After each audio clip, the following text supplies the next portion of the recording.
Mirdita, kam një pyetje dhe është tepër serioze. Nëse ju do t'i dhuronit dikujt një organin tuaj, për shembull një veshk, për kë do ta bënit? Kujt do t'ja dhuronit? Ose më mirë do t'ju bëj pyetjen direkte.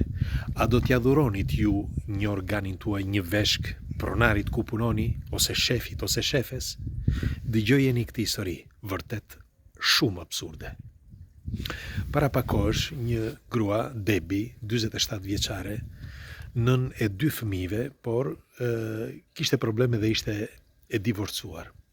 Dhe nuk gjente punë, askush nuk e merrte me qenë se 47 vjeçare me një vajza të reja.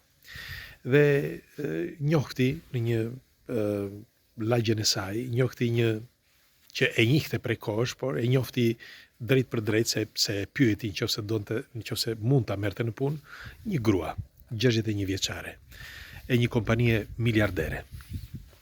Dhe gruaja e mori në punë. I tha, mjaft, tha që punosh mirë, tha, unë do të testoj disa kotha dhe shkoi Debi. Bëri testin disa javë, çdo gjë shkoi okay dhe e punësoi.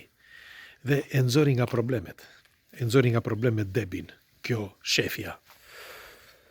Kaloi kohë dhe Debi punonte shkëlqyshëm, por shefja filloi që të kishte probleme.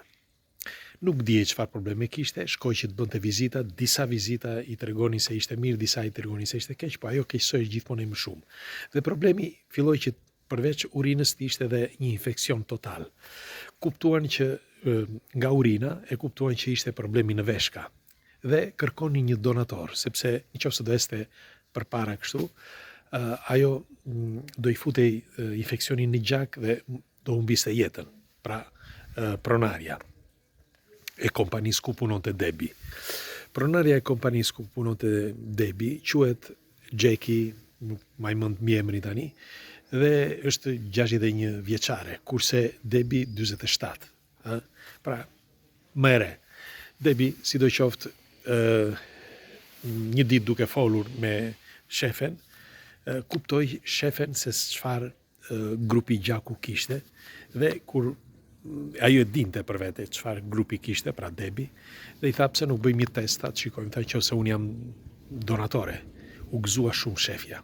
Shkuan bën testin, panë që ishte perfekte Debi. Dhe Debi, pasi i tha më lër të mendojem pak, tha mendoj mirë, por u kujtuaj që i kishte bërë mirë shefja dhe e kishte hequr nga shumë probleme. Dhe ajo ushqente fëmijët me atë punë. Dhe ç'bëri? Tha do të dhuroj, tha, një veshk. Dhe kështu bëri. Ju kujtoj që shefja miliardere shkuan, bën operacionin, çdo gjë shkoi mirë në operacion, i dha një veshkën tjetër ja hoqën shefes, sepse mos kishte probleme, të paktën me një veshk, ajo este mirë. Në fakt, ishte shkëlqyshëm. Me kalimin e kohës, e mori veten, ishte shkëlqyshëm, e falenderoi Debin, por pati një problem, sepse doli problemi tek Debi. Debi me kalimin e kohës filloi që të kishte dhimbje, nuk dihet se përse. Ndoshta nga operacioni, ndoshta në një infeksion. Në fakt, kur shkoi sërish që të shikonte, të bënte teste, shefja i tha, nuk mund të rri pasta që ti të shkosh të bësh teste, sepse ai tha, të bëj një test, të shikoj se kam probleme. Pra, nuk e ndihmoi ekonomikisht shefja që të shikonte se çfarë probleme kishte dhe pse i krijonte këto probleme dhimbje barku. Dhe u detyrua që me lekët e saj, Debi shkoi dhe bëri vizita. Dhe pa që kishte një infeksion. Mirë po, infeksioni duhej që të kuroj, dhe kështu që gjithmonë me paratë e saj vazhdoi që të kuroj. Problemi ishte që ajo kur kthehej në punë, kur shkonte në punë, kishte dhimbje të forta dhe shpesh futej në një cep aty krusej, kështu nga dhimbjet, dhe nuk e duronte dot. Dhe herëherë rrinte pa punë, si mund të quhet, me fjalë nuk punonte, me fjalë gjysmë ore, 20 minuta, ndodhte.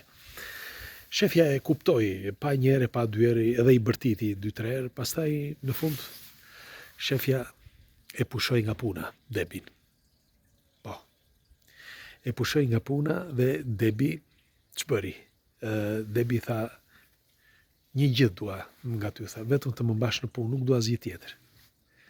Por shefja i tha jo, se nuk mund të mbaj në punë, tha, që ti tha mos bësh asgjë. nuk mundem. Fjalë ti duhet punosh. Ajo i tha, Debi tha, unë nuk të kërkova para, të kërkova vetëm një punë. Me fjalë unë të dhurova një organin tim, të dhurova veshkën.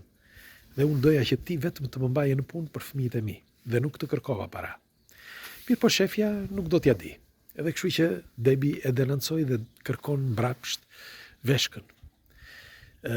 Shefja doli publikisht në një radio, sepse u bë buje e madhe, dhe doli në një publikisht në radio, tha, unë e falenderoj shumë, tha Debin, s'kam çaj bëj, tha, sepse unë nuk mund të mbaj, tha, parazit në punë.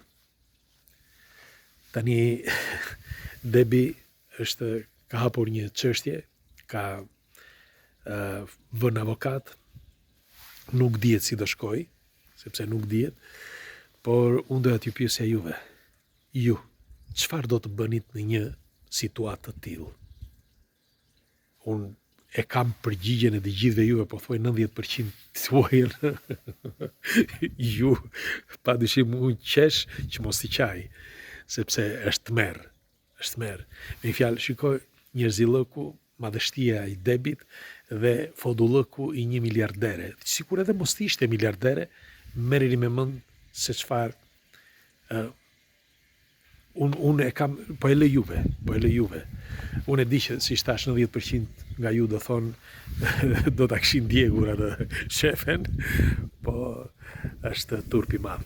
Është turp i madh sepse njeriu shumë në Shqip i thonë shkëlqyshëm fare, hodha lumin të dhjef shakalin, i themine, më falni për shprehjen. Por kjo ndodh në çdo aspekt të jetës, po ta vini re.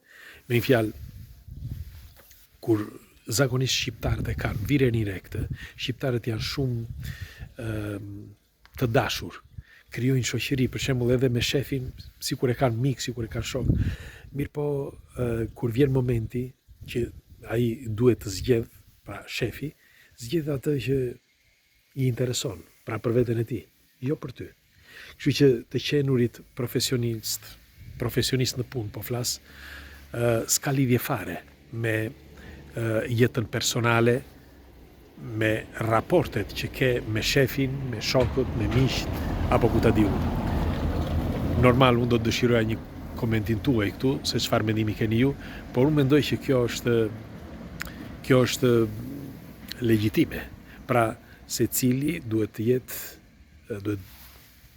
ketë jetën e tij ashtu siç mendon dhe të jetë profesional në punë.